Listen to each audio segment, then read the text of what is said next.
ئەوڕێ سڵاوڕێز خەبەری خۆش بەڕێوەیە.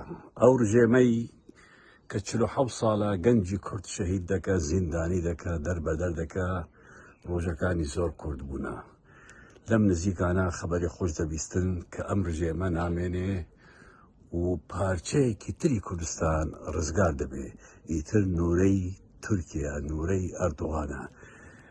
هاوڕێیان دڵخۆش بن، بە هیوا بن، پشتگیریان بکەن، هەر یەکێک لە لای خۆیەوە بە پۆستێک بێ، بە قسەیەک بێ، بە هەرچی شتێک بێ، پشتگیری ڕۆژهەڵات بکەین، پشتگیری ئەو شەڕی کە ئێستا دەکرێ دژی ڕژێمی ئێران، ئەبێ هەمومان یەک دەنگ بین، یەک ڕەنگ بین، یەک هەلوێز بین و دڵیشمان خۆش بێ.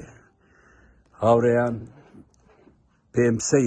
پێم سەیرە کە پارتی دموکراتی کوردستان چوویتە تەعزیەی خامنەئی لە قونسڵخانەی ئێران لە هەولێر. زۆرم پێسەیرە.